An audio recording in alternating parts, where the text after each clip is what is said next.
พรานกล้ากับสาวพญานาค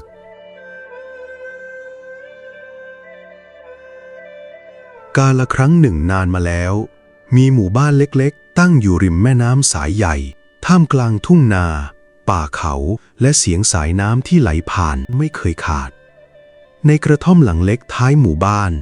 มีชายหนุ่มชื่อกล้าอาศัยอยู่กับแม่ชราของเขาเพียง2 คนกล้าไม่มีที่นาไม่มีควายและไม่มีทรัพย์สมบัติใดๆสิ่งที่มีอยู่คือกระท่อมเก่าๆหน้าไม้1 คัน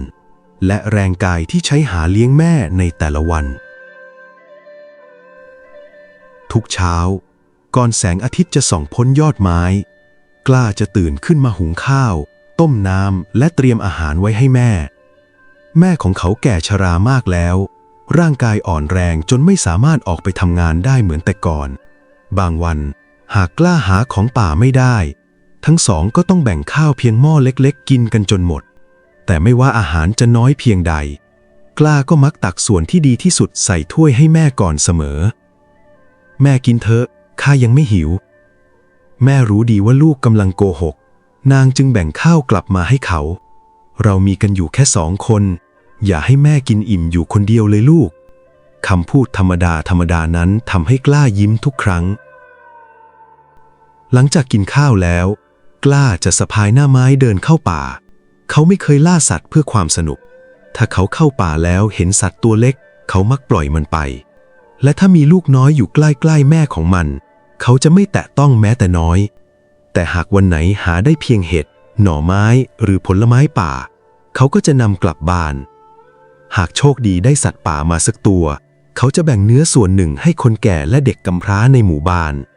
จนชาวบ้านต่างพูดกันว่าถึงกล้าจะยากจนแต่ไม่เคยแล้งน้ำใจทว่าชีวิตของเขาก็ยังคงลำบากเช่นเดิมกระทั่งฤดูฝนปีนั้นแม่ของกล้าเริ่มป่วยหนักขึ้นนางไออยู่บ่อยครั้งกินอาหารได้น้อยและแทบไม่มีแรงลุกจากที่นอน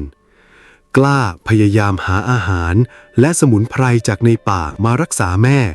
แต่ก็ไม่ดีขึ้นหมอยาในหมู่บ้านบอกเพียงว่าต้องใช้ยาสมุนไพรหายากจากป่าลึกแต่ยานั้นราคาแพงนักกล้ากลับบ้านด้วยหัวใจหนักอึ้งคืนนั้นเขานั่งมองแม่ที่กำลังหลับอยู่ข้างกองไฟเขากำมือแน่นไม่ว่าอย่างไรข้าจะหายามารักษาแม่ให้ได้รุ่งเช้า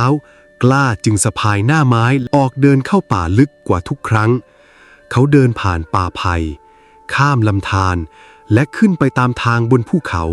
จนกระทั่งแสงแดดเริ่มอ่อนลงระหว่างทางกล้าหยุดพักริมแม่น้ำสายหนึ่งสายน้ำแห่งนี้ใสสะอาดและเงียบสงบกว่าบริเวณใกล้หมู่บ้านเขากำลังจะก้มลงตักน้ำก็ได้ยินเสียงกิ่งไม้หักดังมาจากในป่ากล้าหันไปมองแต่ไม่พบสิ่งใดเขาจึงเดินต่อไปโดยไม่รู้เลยว่าในป่าลึกที่อยู่ห่างออกไปไม่ไกลมีบางสิ่งกำลังรอเขาอยู่เช้าวันต่อมากล้าตื่นตั้งแต่ฟ้ายังไม่สางเขามองแม่ที่ยังนอนหลับอยู่แล้วค่อยๆปิดประตูบ้านก่อนสะพายหน้าไม้และออกเดินทางเข้าป่าอีกครั้งวันนี้เขาตั้งใจจะเข้าไปให้ลึกกว่าเดิมเพราะต้องการหาสมุนไพรมารักษาแม่ให้ได้หลังเดินอยู่หลายชั่วโมงกล้าก็มาถึงริมแม่น้ำสายเดิมเขาก้มลงดื่มน้ำขณะเดียวกันท่ามกลางแสงแดดยามเช้ามีสัตว์ตัวหนึ่งกำลังเดินออกมาจากป่า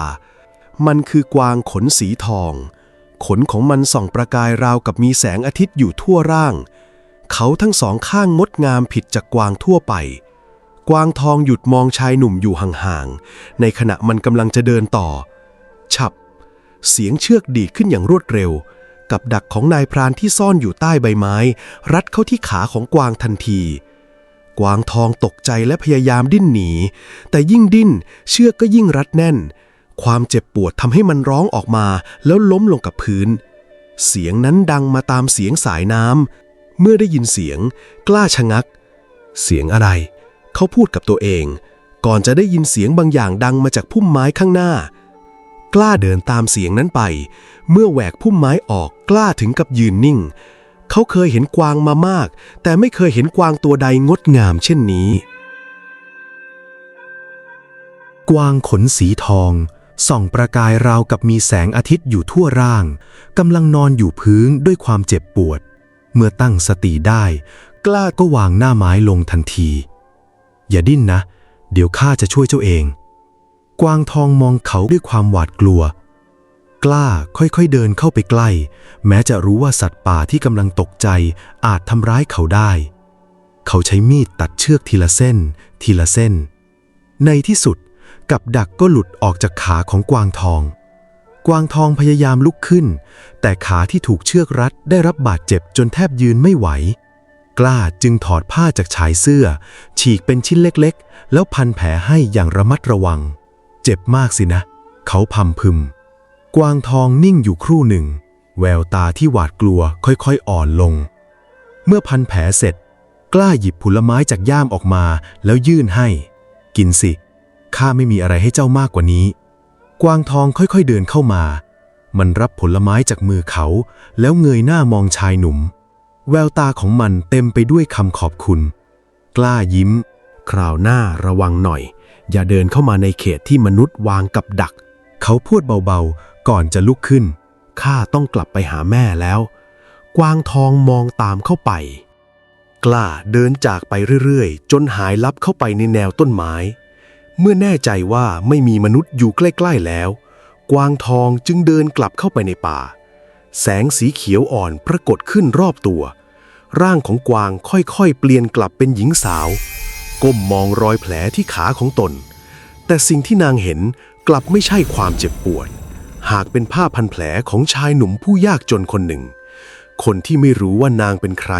แต่กลับเสี่ยงเข้ามาช่วยชีวิตนางโดยไม่หวังสิ่งตอบแทนนางมองย้อนกลับไปยังทางที่กล้าเดินจากไปมนุษย์ผู้นี้ช่างมีน้ำใจนักนางคิดอยู่ครู่หนึ่งก่อนจะตัดสินใจบางอย่างนางจะกลับไปพบเขาอีกครั้งแต่ไม่ใช่ในร่างกวางแต่ในร่างของหญิงสาวธรรมดาคนหนึ่งเพื่อกล่าวคำขอบคุณต่อชายผู้มีเมตตารุ่งเช้ากล้าออกจากกระท่อมตั้งแต่ฟ้ายังไม่สว่างแม่ของเขายังคงนอนสมอยู่บนเสื่อเก่า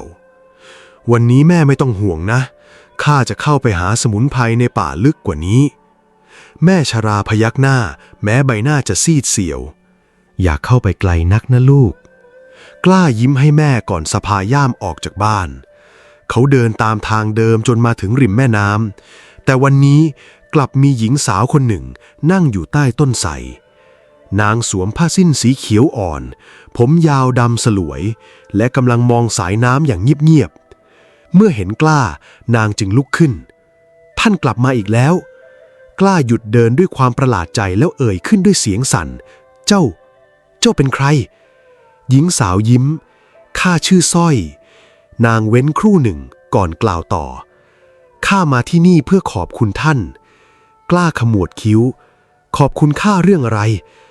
สร้อยยิ้มบางๆเมื่อวานท่านได้ช่วยกวางตัวหนึ่งที่ติดกับดักกล้าจึงนึกขึ้นได้กวางทองตัวนั้นน่ะหรือหญิงสาวพยักหน้าใช่มันสำคัญกับข้ามากกล้ามองนางอย่างสงสัยเจ้าเป็นเจ้าของมันหรือสร้อยไม่ได้ตอบเพียงยิ้มแล้วส่งผลไม้ที่เก็บมาจากในป่าให้เขาถือเสียว่าเป็นคำขอบคุณกล้ารับไว้แต่ยังรู้สึกแปลกใจไม่ต้องถึงขนาดนี้หรอกข้าเพียงเห็นสัตว์กำลังตกทุกข์ก็ช่วยไว้เท่านั้นคำตอบนั้นทำให้สร้อยมองเขานานขึ้นนางไม่เคยพบมนุษย์ที่ช่วยผู้อื่นโดยไม่หวังสิ่งตอบแทนทั้งสองจึงนั่งคุยกันอยู่ริมแม่น้ำกล้าเล่าเรื่องชีวิตของตนให้ฟังเขาบอกว่าเขายากจนไม่มีที่นามีเพียงกระท่อมเล็กๆและต้องออกหาของป่าเพื่อเลี้ยงแม่สร้อยฟังอย่างตั้งใจท่านรักแม่มากหรือกล้าพยักหน้าแม่มีข้าเพียงคนเดียวข้าก็มีแม่เพียงคนเดียวเช่นกันเขาหยุดไปครู่หนึ่งก่อนกล่าวด้วยน้ำเสียงเศร้าแต่ช่วงนี้แม่ป่วยหนักข้ายังหายารักษาไม่ได้ สร้อยมองใบหน้าของเขาความสงสารค่อยๆเกิดขึ้นในใจนางรู้ว่าความเจ็บป่วยของมนุษย์นั้นแตกต่างจากชาวเมืองบาดาลและไม่ควรใช้พลังของตนพร่ำเพรื่อแต่ชายคนนี้เพิ่งช่วยชีวิตนางโดยไม่รู้ว่านางเป็นใครสร้อยจึงอยากตอบแทนความเมตตานั้นถ้าข้ามีบางอย่างที่ช่วยแม่ของท่านได้ท่านจะรับหรือไม่กล้าหันมามองเจ้ามีสมุนไพรหรือสร้อยยังไม่ตอบเพียงมองลงไปยังสายน้ำพรุ่งนี้ให้เจ้ามาพบข้าที่นี่อีกครั้งทำไมนางยิ้มแล้วท่านจะรู้เองจากนั้นหญิงสาวก็ลุกขึ้นและเดินจากไปกล้ามองตามด้วยความสงสัยแต่เขาไม่รู้เลยว่าสร้อยนาคาได้ตัดสินใจครั้งสำคัญนางจะมอบบางสิ่งให้แก่เขาและการตัดสินใจครั้งนี้จะทำให้ชะตาของทั้งสองผูกพันกันไปตลอดกาล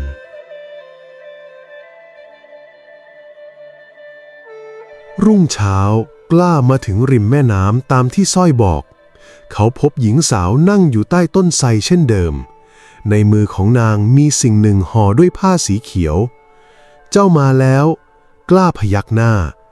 เจ้าบอกว่ามีบางอย่างช่วยแม่ข้าได้สร้อยมองเขาก่อนค่อยๆเปิดผ้าออกภายในนั้นมีเกล็ดสีเขียวมรกตเล็กๆอยู่1เกล็ดมันเปล่งแสงอ่อนๆเมื่อกระทบแสงแดดกล้ามองอย่างประหลาดใจนี่คืออะไรเกล็ดจากสัตว์ชนิดหนึ่งที่ข้ารู้จักสร้อยตอบนำมันไปแช่ในน้ำแล้วให้แม่ดื่มเพียงเล็กน้อยกล้ารับเกล็ดนั้นมาแต่ยังลังเลของมีค่าขนาดนี้ข้ารับไว้ไม่ได้สร้อยยิ้มท่านช่วยชีวิตกวางตัวนั้นโดยไม่ถามว่ามันมีค่าเท่าไหร่กับชีวิตของท่านแล้วเหตุใดท่านจึงคิดถึงเรื่องนั้นกล้าเงียบไปเขากำเกล็ดไว้แน่นขอบใจเจ้ามากสร้อยเพียงพยักหน้าไปเถอะก่อนที่แม่ของท่านจะรอนานกล้ารีบกลับบ้านคืนนั้นเขาทำตามคำบอกของสร้อยนำเกล็ดไปแช่ในน้ำสะอาดแล้วให้แม่ดื่มเพียงเล็กน้อยตอนแรกไม่มีสิ่งใดเกิดขึ้นแต่พอผ่านไปไม่นานแม่ของเขากลับหลับสนิทโดยไม่มีอาการไอเหมือนทุกคืนรุ่งเช้านางลุกขึ้นนั่งได้ด้วยตัวเองกล้าแม่รู้สึกดีขึ้นมากกล้าถึงกับน้ำตาคลอเขารีบเข้าไปกอดแม่เป็นครั้งแรกในรอบหลายปีที่เขาเห็นรอยยิ้มของแม่อีกครั้งข่าวว่าแม่ของกล้าหายป่วยค่อยๆแพร่ออกในหมู่บ้านแต่กล้าไม่บอกใครถึงเรื่องเกล็ดสีเขียวเขาเก็บมันไว้อย่างดีและยังคงไปพบสร้อยที่ริมแม่น้ำทุกวันความสัมพันธ์ของทั้งสองค่อยๆเปลี่ยนไปบางวันกล้านำผลไม้จากป่ามาฝากนางบางวันสร้อยนำดอกไม้แปลกๆจากริมแม่น้ำมาให้เขาทั้งสองนั่งพูดคุยกันใต้ต้นไทรกล้าสอนนางรู้จักชีวิตของมนุษย์สอนให้นางรู้จักการหุงข้าวการปลูกผักและเสียงไก่ขันยามเช้าส่วนสร้อยเล่าเรื่องสายน้ำป่าใหญ่และสถานที่ที่กล้าไม่เคยเห็นบางครั้งนางเผลอพูดถึงสิ่งที่ไม่ควรพูดใต้แม่น้ำแห่งนี้มีเมืองที่งดงามมากกล้าหัวเราะเจ้าพูดเหมือนเคยไปเห็นมาสร้อยชะงักก่อนยิ้มกลบเกลื่อนข้าเพียงได้ยินคนเล่ามาวันเวลาผ่านไปกล้าเริ่มรู้สึกว่าการมาริมแม่น้ำทุกวันไม่ใช่เพราะอยากพักจากการเข้าป่าแต่เขามาเพราะอยากพบสร้อยส่วนสร้อยเองก็เริ่มเฝ้ารอเสียงฝีเท้าของเขาเช่นกันทั้งสองไม่เคยพูดคำว่ารักแต่ความรู้สึกนั้นค่อยๆงอกงามขึ้นอย่างเงียบๆจนกระทั่งวันหนึ่งกล้าพูดขึ้นว่าสร้อยถ้าวันหนึ่งเจ้าต้องจากที่นี่ไปเจ้าจะกลับมาหาข้าไหมสร้อยนิ่งไปนางรู้ดีว่าวันนั้นอาจมาถึงเร็วกว่าที่เขาคิดเพราะเกล็ดนาคาที่นางมอบให้กล้านั้นไม่ได้หายไปจากสายตาของโลกบาดาล และในอีกฟากหนึ่งของแม่น้ำมีพญานาคผู้หนึ่งกำลังตามหาเกล็ดนั้นขณะเดียวกันข่าวเล็กๆในหมู่บ้านก็เริ่มแพร่ไปอย่างช้าๆมีเกล็ดวิเศษรักษาโรคได้อยู่กับพรานหนุ่มคนหนึ่งและเมื่อข่าวนั้นไปถึงหูของคนโลภความสงบของกล้าและสร้อยนาคาก็เริ่มสั่นคลอนจากคำพูดเพียงไม่กี่คำข่าวเรื่องเกล็ดวิเศษของกล้าก็เริ่มแพร่ไปทั่วหมู่บ้านตอนแรกผู้คนเพียงพูดกันเบาๆได้ยินว่ามีเกล็ดสีเขียวรักษาโรคได้แม่ของกล้าหายป่วยเพราะมันจริงหรือไม่นานข่าวก็เดินทางไปถึงหมู่บ้านใกล้เคียงบางคนเชื่อว่าเกล็ดนั้นรักษาได้ทุกโรคบางคนลือว่าหากนำไปแช่น้ำจะกลายเป็นทองคำและบางคนถึงก็บอกว่าเจ้าของเกล็ดสามารถเรียกโชคลาภได้กล้าพยายามไม่สนใจเขาเก็บเกล็ดนั้นไว้ในหีบไม้เล็กๆและไม่เคยนำออกมาให้ใครเห็นแต่คนบางคนไม่ยอมปล่อยเรื่องนี้ไปง่ายๆชายผู้หนึ่งชื่อคำรณเป็นพ่อค้าผู้ร่ำรวยและโลภมากเมื่อได้ยินข่าวเขาก็เดินทางมายังหมู่บ้านทันทีข้าขอซื้อเกล็ดนั้นจากเจ้ากล้าสายหน้าข้าไม่มีและมันไม่ใช่ของสำหรับขายคำรณหัวเราะข้าให้เงินมากพอที่จะทำให้เจ้าไม่ต้องเข้าป่าไปตลอดชีวิตต่อให้มากกว่านี้ข้าก็ไม่เอาคำรณมองกล้าด้วยสายตาไม่พอใจก่อนเดินจากไปแต่คืนนั้นเองมีคนแอบเข้ามาที่บ้านของกล้าโชคดีที่เขาตื่นขึ้นทันและไล่คนเหล่านั้นไปได้กล้าจึงรู้ว่าเรื่องนี้ไม่ใช่เพียงข่าวลือธรรมดาอีกแล้วรุ่งเช้าเขารีบไปหาสร้อยที่ริมแม่น้ำเมื่อเล่าเรื่องทั้งหมดให้ฟังสีหน้าของสร้อยก็เปลี่ยนไปกล้าเจ้าต้องเอาเกล็ดนั้นคืนข้ากล้าชะงักทำไมสร้อยเงียบไปนานนางไม่อาจบอกเขาได้ว่าเกล็ดนั้นเป็นส่วนหนึ่งของร่างกายตนเองและยิ่งไม่สามารถบอกได้ว่านางคือธิดาพญานาคแล้วนางก็เอ่ยต่อเพราะมันอันตรายเกินไปหากมนุษย์รู้ว่ามันมีพลังคนโลภจะตามหาเจ้าไม่หยุดกล้าก้มหน้าข้าเข้าใจเขาหยิบเกล็ดนั้นออกมาจากอกเสื้อแต่ข้าไม่เสียใจที่ได้รับมันเพราะมันช่วยแม่ของข้าสร้อยมองเขาอย่างซาบซึ้งข้ารู้แต่กล้ายังไม่ทันส่งเกล็ดนั้นให้สร้อยทันใดนั้นเสียงฝีเท้าหลายคู่ก็ดังมาจากแนวป่ากล้าหันไปมองกลุ่มชายชะกันกำลังเดินตรงเข้ามาหนึ่งในนั้นคือคำรณคราวนี้เจ้าไม่มีทางหนีแล้วกล้ายืนขึ้นพวกเจ้าต้องการอะไรคำรณตอบอย่างเย็นชาเกล็ดนั่นกล้ากำมันแน่นสร้อยนาคาลุกขึ้นยืนข้างเขากลับไปเสีย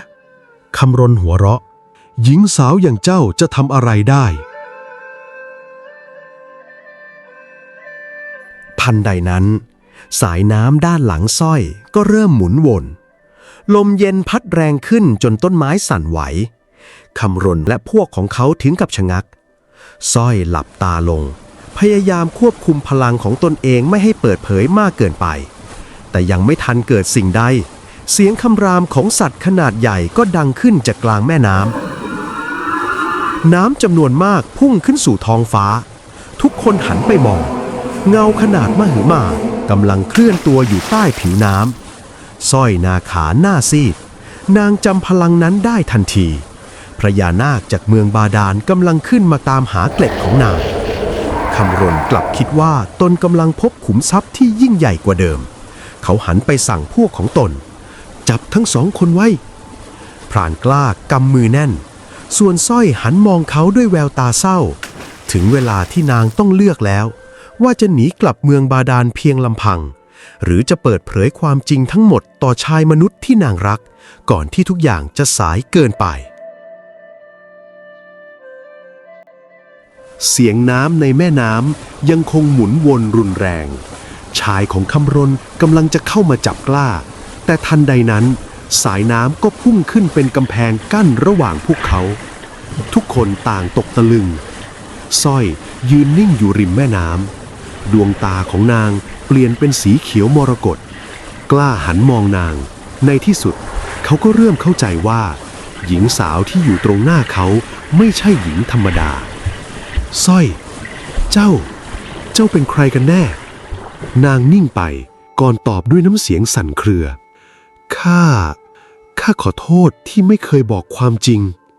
เกล็ดสีเขียวในมือของกล้าเริ่มส่องสว่างสร้อยจึงกล่าวความจริงทั้งหมด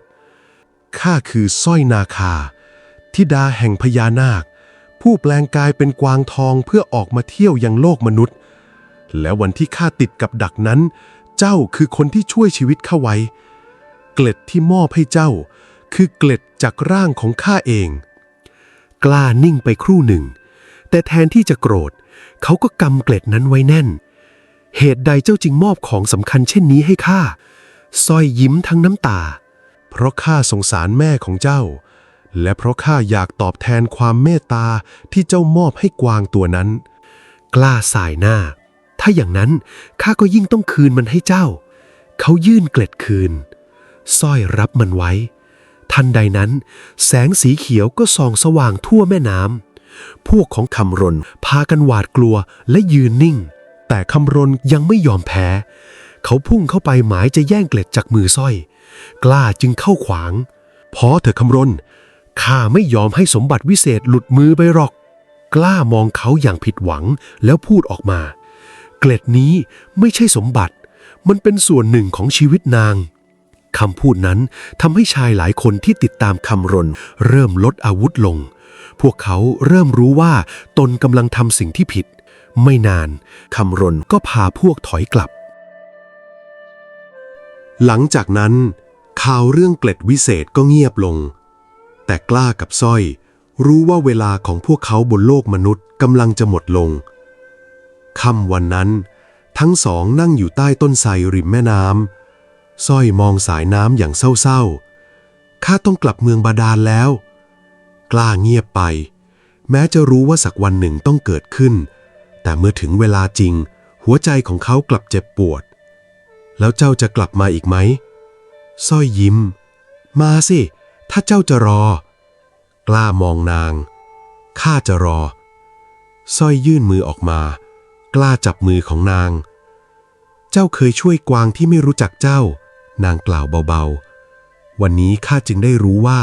ความเมตตาของมนุษย์นั้นงดงามเพียงใดก่อนจากไปสร้อยบอกความลับอีกอย่างแก่เขาถ้าวันใดเจ้ามาที่ริมแม่น้ำแล้วเห็นกวางขนสีทองเดินออกมาจากป่านางยิ้มนั่นคือข้ากล้ายิ้มทั้งน้ำตาข้าจะจำไว้สร้อยค่อยๆเดินลงสู่แม่น้ำแสงสีเขียวโอบรอบร่างของนางก่อนที่หญิงสาวจะกลายเป็นพญานาคสีเขียวมรกตแล้วเลื้อยหายลงไปใต้สายน้ำกล้ายืนมองจนแสงนั้นลับหาย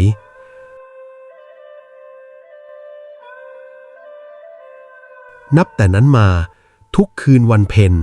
เขาจะเดินมานั่งรอที่ใต้ต้นไทรวันแล้ววันเล่าจนกระทั่งวันหนึ่งขณะที่แสงจันทร์ส่องลงบนผืนน้ำกวางขนทองตัวหนึ่งค่อยๆเดินออกมาจากป่ามันหยุดอยู่ตรงหน้าเขากล้ายิ้มและกวางทองก็ยิ้มตอบด้วยดวงตาคู่งดงามตั้งแต่นั้นเป็นต้นมาผู้คนในหมู่บ้านจึงเล่าขานกันว่าหากคืนใดพระจันทร์เต็มดวงและมีกวางทองปรากฏริมสายน้ำนั่นคือคำสัญญาของหญิงสาวจากเมืองบาดาลที่กลับมาหาคนรักของนางหลายปีผ่านไปกล้าและสร้อยยังคงพบกันที่ริมแม่น้ำทุกคืนวันเพ็ญความรักของทั้งสองงอกงามอย่างเงียบๆแต่แล้ววันหนึ่งความผิดปกติก็เริ่มเกิดขึ้นแม่น้ำที่เคยกว้างใหญ่กลับมีระดับน้ำลดลงทุกวันลำธารหลายสายเริ่มแห้งขอดปลาในแม่น้ำลดจำนวนลงนาข้าวของชาวบ้านเริ่มเหี่ยวเฉาผู้คนต่างคิดว่าเป็นเพราะฝนฟ้าไม่ตกต้องตามฤดูกาลแต่ในความเป็นจริงมันไม่ใช่เมืองบาดาลเองก็กำลังเผชิญปัญหาเดียวกันสายน้ำที่เคยไหลผ่านวังแก้วเริ่มอ่อนกำลังบ่อน้ำศักดิ์สิทธิ์ของพญานาคลดระดับลงอย่างที่ไม่เคยเกิดขึ้นมาก่อน วันหนึ่งสร้อยนาคาจึงกลับลงไปเข้าเฝ้าราชาพญานาคผู้เป็นบิดาภายในท้องพระโรงบรรดาพญานาคทั้งหลายต่างกำลังหารือกันด้วยความกังวลเราต้องใช้พลังเรียกน้ำกลับคืนมาเราต้องสร้างเขื่อนพลังน้ำขึ้นใหม่เราต้องปิดทางเชื่อมสู่โลกมนุษย์เสียงถกเถียงดังไปทั่วแต่ราชาพญานาคเพียงสายพระพักตร์ไม่มีประโยชน์ทุกคนเงียบลงพระองค์ทอดพระเนตรไปยังภาพสะท้อนบนผิวน้ำศักดิ์สิทธิ์ภาพนั้นแสดงให้เห็นภูเขาหัวโล้นและป่าที่ถูกโค่นล้มป่าต้นน้ำกำลังตายราชาพญานาคตรัสอย่างหนักใจต่อให้เราใช้พลังมากเพียงใดก็ไม่อาจสร้างป่าที่ถูกทำลายขึ้นมาใหม่ได้สร้อยนาคามองภาพนั้นอย่างเศร้าใจนางจึงก้าวออกมาเสด็จพ่อราชาพญานาคหันมามองลูกมีความเห็นอย่างไรนางก้มศีรษะเล็กน้อยปัญหานี้เกิดขึ้นบนโลกมนุษย์และหากต้นเหตุอยู่บนโลกมนุษย์ผู้ที่จะแก้ไขได้ก็ต้องเป็นมนุษย์ทั่วทั้งท้องพระโรงเงียบสนิทพญานาคหลายตนไม่เห็นด้วยจะไว้ใจมนุษย์ได้อย่างไรพวกเขาเป็นผู้ทำลายป่าเองมนุษย์คิดถึงแต่ประโยชน์ของตนแต่สร้อยนาคาสายหน้าไม่ใช่มนุษย์ทุกคนจากนั้นนางจึงเล่าเรื่องของกล้าเรื่องพรานหนุ่มที่ช่วยกวางบาดเจ็บโดยไม่หวังสิ่งตอบแทนเรื่องลูกชายผู้ยอมอดเพื่อให้แม่ได้กินอิ่มและเรื่องชายคนหนึ่งที่ไม่เคยใช้เกล็ดวิเศษเพื่อแสวงหาความร่ำรวยราชาพญานาคทรงฟังอยู่เงียบๆก่อนจะตรัสขึ้นเจ้าหมายถึงชายยากจนคนนั้นใช่หรือไม่สร้อยนาคาพยักหน้าเพคะราชาพญานาคนิ่งไปครู่หนึ่งแล้วจึงมีพระบัญชาถ้าเช่นนั้นจงพาเขามาพบเราในคืนวันเพ็ญถัดมาสร้อยนาคาจึงเล่าเรื่องทั้งหมดให้กล้าฟังทั้งเรื่องป่าต้นน้ำที่กำลังถูกทำลายทั้งเรื่องสายน้ำที่กำลังเหือดแห้งและทั้งเรื่องที่เมืองบาดาลกำลังได้รับผลกระทบกล้ามองแม่น้ำเบื้องหน้าระดับน้ำต่ำกว่าที่เคยจริงๆแล้วข้าจะช่วยอะไรได้สร้อยมองเขาด้วยความเชื่อมั่นเพราะเจ้าเป็นมนุษย์เจ้าจึงพูดกับมนุษย์ได้และเพราะผู้คนเชื่อใจเจ้าจึงอาจเปลี่ยนแปลงสิ่งที่พวกเขากำลังทำอยู่ได้กล้านิ่งไปเขาเป็นเพียงพรานยากจนคนหนึ่งไม่ใช่เจ้าเมืองไม่ใช่ขุนนางและไม่ใช่คนมีอำนาจแต่เมื่อมองไปยังแม่น้ำที่เลี้ยงชีวิตผู้คนมาตลอดเขาก็รู้ว่าหากไม่ทำอะไรเลยทุกอย่างจะยิ่งเลวร้ายลง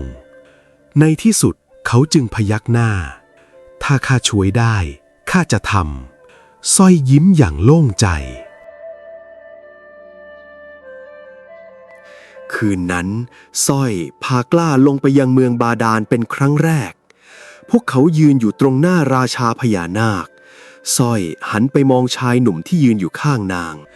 กล้าคือผู้ที่ลูกเชื่อมั่นกล้าประนมมือแล้วกล่าวว่าข้าไม่มีอิทธิฤทธิ์เหมือนชาวเมืองบาดาลแต่ข้ามีหัวใจของมนุษย์ข้าจะหยุดการทำลายป่าและจะชวนผู้คนปลูกป่าคืนให้แผ่นดินราชาพญานาคมองลึกลงไปในดวงตากล้าเขาเห็นชายหนุ่มที่ไม่มีพลังวิเศษไม่มีสมบัติไม่มีอำนาจแต่กลับมีบางสิ่งที่สำคัญกว่านั้นหัวใจที่คิดถึงผู้อื่นมากกว่าตัวเองและนั่นคือเหตุผลที่ราชาพญานาคเลือกเขาแล้วราชาพญานาคก็พยักหน้าช้าๆก่อนหยิบเมล็ดพันธุ์สีเขียวมรกต1 กำมือวางลงในมือของกล้านี่ไม่ใช่เมล็ดวิเศษที่จะทำให้ป่างอกขึ้นในชั่วคืนแต่มันจะเติบโตหากมนุษย์ร่วมกันดูแลมันด้วยความเมตตากล้ากำเมล็ดพันธุ์นั้นไว้แน่นเขารู้ดีว่าการช่วยสายน้ำครั้งนี้ไม่ใช่การต่อสู้กับอสูรแต่คือการเปลี่ยนหัวใจของผู้คนทั้งหมู่บ้านและนี่จะเป็นบทพิสูจน์ว่าความเมตตาของมนุษย์สามารถช่วยทั้งโลกเบื้องบนและเมืองบาดาลได้จริงหรือไม่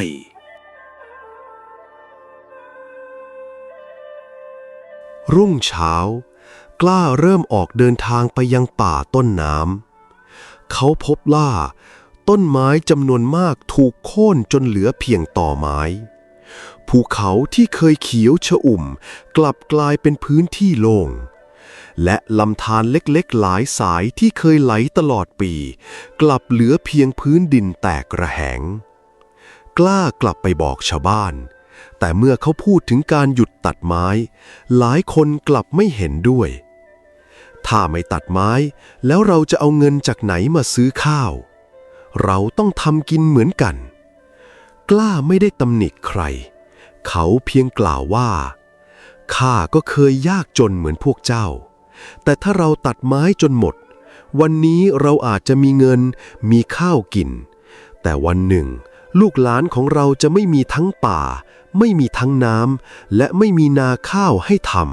ำคำพูดนั้นทำให้ชาวบ้านนิ่งงันพวกเขาเริ่มตระหนักถึงผลที่จะตามมาจากวันนั้นกล้าจึงนำพาชาวบ้านช่วยกันปลูกต้นไม้บริเวณต้นน้ำเขานำเมล็ดพันธุ์จากเมืองบาดาลมาแจกจ่าย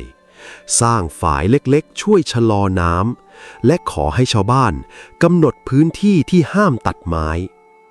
ช่วงแรกไม่มีใครเชื่อว่าการกระทำเล็กๆเหล่านี้จะเปลี่ยนอะไรได้แต่กล้าไม่ยอมแพ้วันแล้ววันเล่าเขายังคงทำงานอยู่ในป่าชาวบ้านบางคนเริ่มเข้ามาช่วยจาก1 คนกลายเป็น10 คนจาก10 คนกลายเป็นทั้งหมู่บ้านไม่นานพื้นที่ต้นน้ำก็เริ่มมีต้นกล้าเล็กๆขึ้นเต็มไปหมดหลายปีต่อมาฝนเริ่มตกตามฤดูกาลลำธารที่เคยแห้งก็เริ่มมีน้ำไหลอีกครั้งและสายน้ำสายใหญ่ก็กลับมาอุดมสมบูรณ์ใต้แม่น้ำเมืองบาดาลเองก็เริ่มเปลี่ยนแปลงน้ำที่เคยลดลงมาหลายปีเริ่มสูงขึ้นบ่อน้ำศักดิ์สิทธิ์กลับมาเปล่งประกายเหล่าพญานาคต่างพากันดีใจราชาพญานาคมองภาพทั้งหมดผ่านสายน้ำด้วยความชื่นชมแต่พระองค์ยังมีเรื่องหนึ่งที่ต้องตัดสินใจ